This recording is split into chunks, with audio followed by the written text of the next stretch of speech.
Immagina un ciclope, enorme, terribile, il terrore dei mari, che si specchia in uno stagno, cercando di sistemarsi la barba e i capelli per sembrare più bello. Un'idea assurda? Eppure è proprio così che inizia questa storia. Questa puntata è dedicata ad uno dei miei più giovani ascoltatori, Adriel. Prima di cominciare, desidero ringraziare i mecenati che su Tipeee supportano questo podcast entrando anima e cuore nel progetto. Giacomo, Sisifo Felice, Lucio, Mina e Ian con mamma Chiara. Grazie anche a Denise e Dalila, ad Alessandro, Gioele, Mirko, Vanessa, Maria Chiara e Jimbo. Infine ad Alessia, Raul, Chiara Miriam. Grazie anche a Tiresia per la strada fatta insieme. Diventa anche tu parte di questa avventura. Supporta questo podcast andando su Tipeee usando il link in descrizione. Un saluto a Patrizio che mi ascolta dal Canada e a Yvette che mi segue dalla Colombia.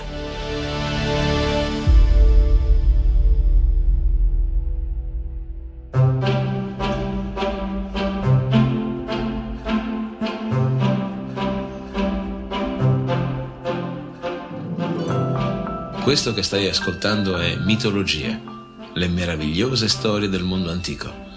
Sono Alessandro Gelain, insegnante di filosofia, psicologia e scienze umane. Se vorrai stare in mia compagnia, ti offrirò le storie più interessanti della mitologia greca e romana. Il mito ha ancora molto da insegnarci e talvolta, come uno specchio, è capace di mostrare meglio a noi stessi quello che siamo. Puntata numero 215. Polifemo e Galatea. Il ciclope che voleva amare.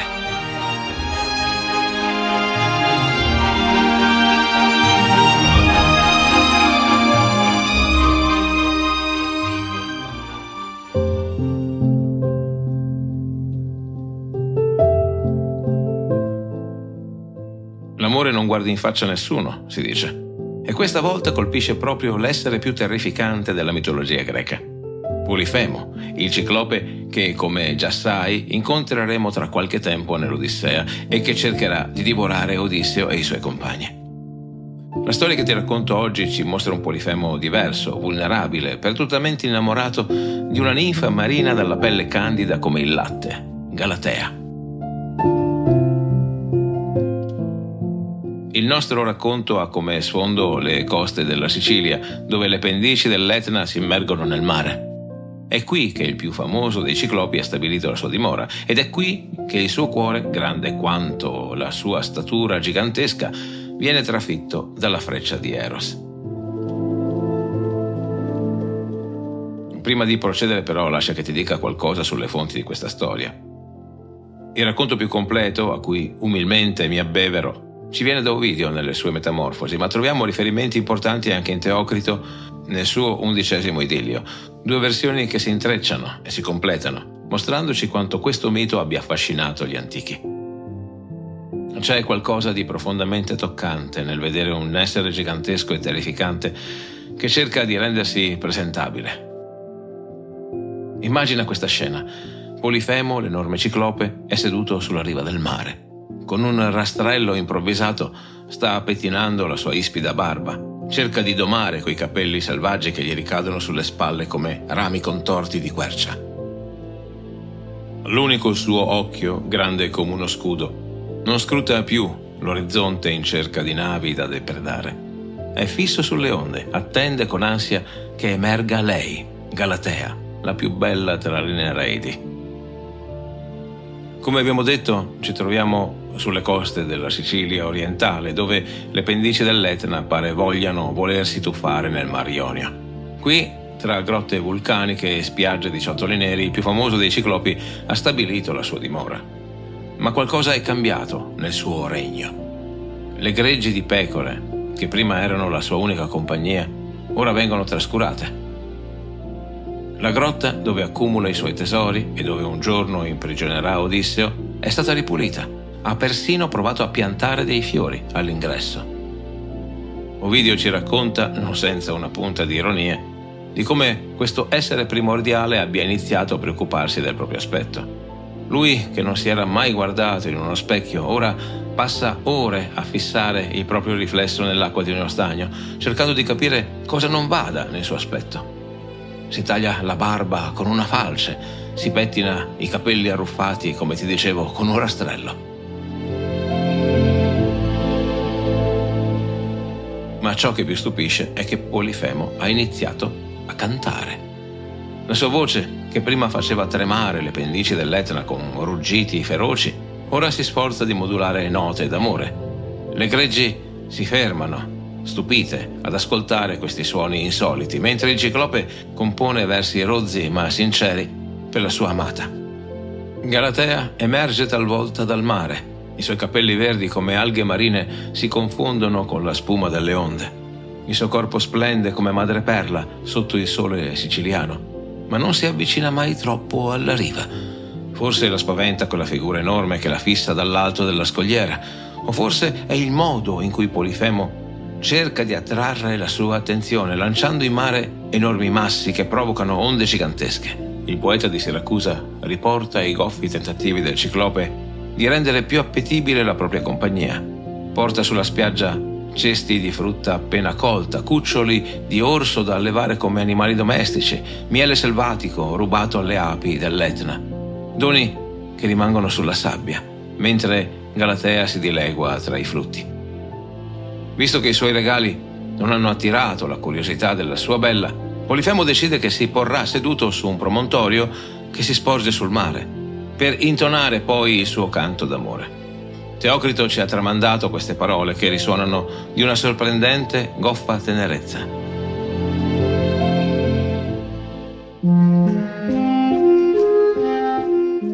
O Galatea bianca come il latte, più tenera di un agnello, più vivace di un vitello, più splendente dell'uva acerba, perché fuggi chi ti ama? Perché respingi chi ti cerca? La voce di Polifemo si spezza mentre cerca paragoni nel suo mondo pastorale per descrivere la bellezza della ninfa. Come un adolescente al primo amore, mischia complimenti e lamentele, promesse e rimproveri. So bene, o splendida fanciulla, perché mi fuggi. Sulla fronte, da un orecchio all'altro, si stende ispido un lungo unico sopracciglio. Sotto ho un occhio solo e sopra il labbro un naso camuso. Ma così come sono, pascolo 1000 pecore e bevo il loro ottimo latte e so suonare la zampogna come nessun altro ciclope. Ovidio ci mostra un Polifemo che cerca disperatamente di trasformare in pregi i suoi difetti. Si vanta delle sue ricchezze, delle grotte piene di formaggi, delle pecore e degli agnelli che possiede. Poi, in un momento di dolorosa consapevolezza, esclama: «Anche se sono figlio di Nettuno, non posso seguirti negli abissi.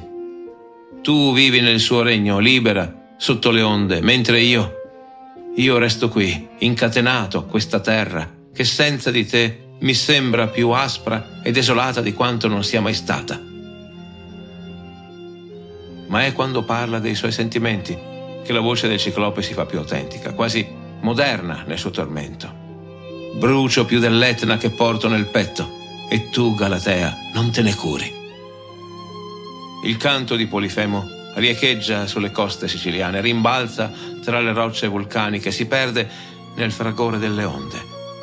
A volte, nelle notti di luna piena, il ciclope resta sveglio a contare le pecore del suo gregge, non per addormentarsi, ma per poter dire alla sua amata quanto è ricco, quanto potrebbe offrirle.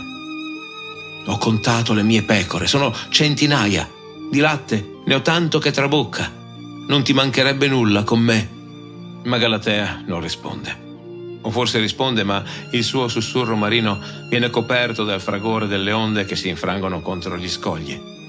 O forse, ed è questo che teme il ciclope, sta ridendo di lui insieme alle sue sorelle, Nereidi, nelle profondità del mare, dove lui non può seguirla. Proprio quando il canto di Polifemo sembra aver raggiunto il suo apice di passione, qualcosa cambia. Un giorno, scrutando dall'alto della sua rupe, il ciclope vede qualcosa che gli fa tremare il cuore nel petto.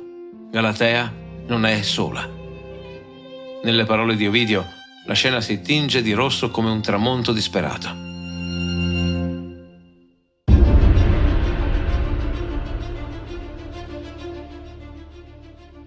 ed ecco che la vide.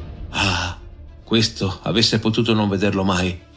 Mentre si abbandonava tra le braccia di Aci, un giovane pastore che era solito portare il gregge sui pendii dell'Etna.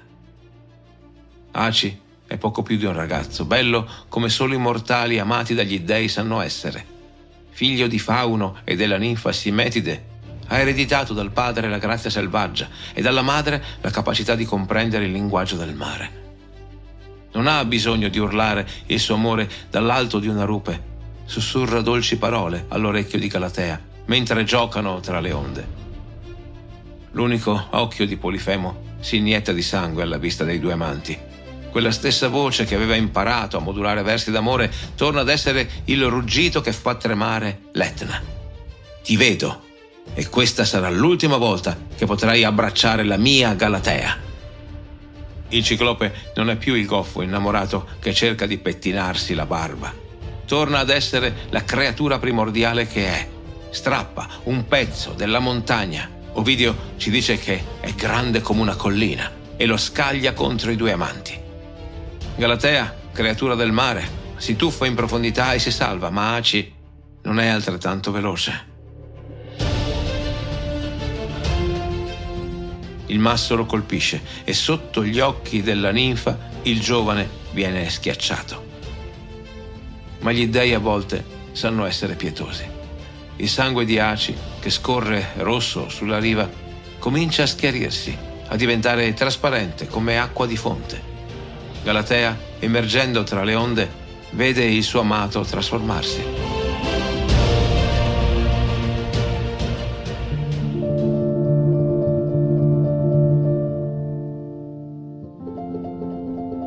All'improvviso, così canta Ovidio, il sangue che scorre sotto il masso comincia a perdere il suo colore rosso cupo. Dapprima diviene come l'acqua di un fiume intorbidita dalla pioggia, poi poco a poco si schiarisce. Ed ecco che il masso si spacca e attraverso le fessure spuntano alte canne verdi e la bocca della cavità rocciosa risuona per l'acqua zampillante. Aci è diventato un fiume che ancora oggi scorre dalle pendici dell'Etna fino al mare Ionio, cercando eternamente l'abbraccio di Galatea. I siciliani lo chiamano fiume freddo perché le sue acque, anche nei giorni più caldi dell'estate, mantengono il gelo delle nevi dell'Etna. E Polifemo? Le fonti tacciono sul suo destino dopo questa vicenda. Forse è tornato alla sua vita solitaria di pastore, forse il suo ruggito di dolore si confonde ancora con i boati del vulcano. O forse, come suggerisce qualche poeta più tardo, ha imparato la più dura delle lezioni, che l'amore non si può possedere con la forza, non si può trattenere scagliando massi, non si può costringere con la violenza.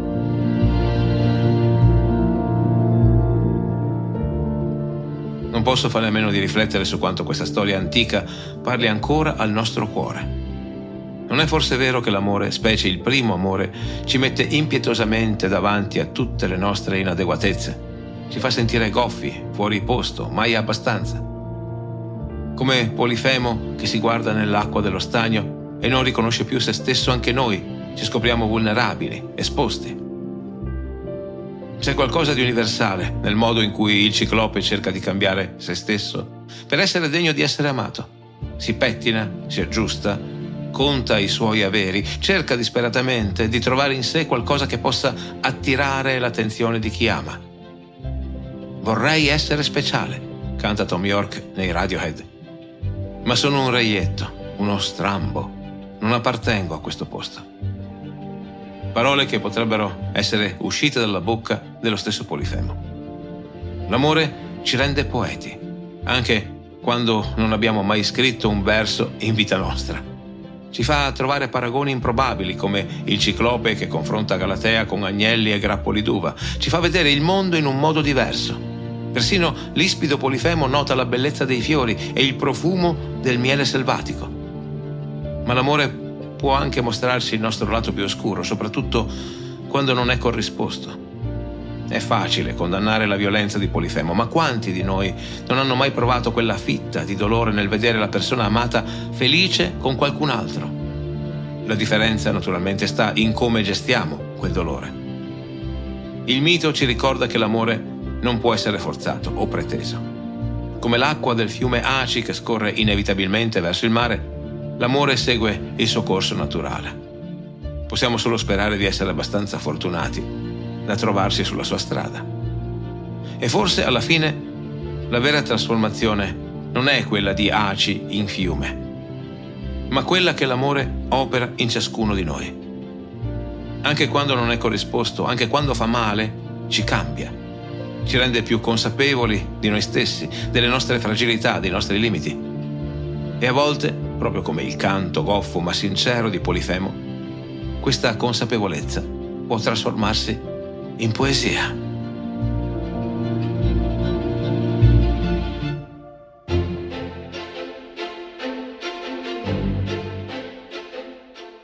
Fatti sentire. La tua opinione è l'arma segreta di questo podcast. Se questo episodio ti ha fatto vibrare le corde dell'anima, fammelo sapere con un commento ed un like. Ma non fermarti qui. Condividi questo episodio con i tuoi amici. Condividere è il modo più potente e sincero per far crescere il nostro canale. Ti piacerebbe essere sempre aggiornato sui nuovi episodi, vero?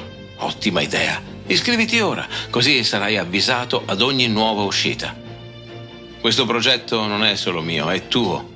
Se vuoi plasmare il destino di questo podcast, clicca sul link Tipeee nella descrizione. Scoprirai un mondo di opportunità per contribuire e anche qualche vantaggio. Ogni tuo gesto è una tessera fondamentale nel mosaico della nostra avventura. E anche se per ora non puoi supportarmi, visita comunque Tipeee con lo stesso link. Ci sono tante novità e aggiornamenti sulle varie puntate che non vorrai certo perderti. Nei post rispondo alle richieste e alle curiosità degli ascoltatori inviate sulle varie piattaforme. È il posto giusto per avere risposte dirette alle tue domande. In libreria c'è una bella eco di questo podcast. Trovi Eracle, la via dell'eroe, il mio secondo libro. Nella descrizione di questo episodio trovi un link per scaricare un estratto gratuito. E se non lo hai ancora fatto, scopri anche il mio primogenito, il Re degli Dei. È un'occasione imperdibile per approfondire le storie che ti racconto qui. Hai appena ascoltato un episodio del podcast Mitologia, le meravigliose storie del mondo antico, raccontate da me, Alessandro Gelain. Grazie per esserti sintonizzato. Apple, Spotify, Castbox, Spreaker, scegli tu. Iscriviti a questo podcast sulla tua piattaforma preferita. Ci sentiamo al prossimo episodio.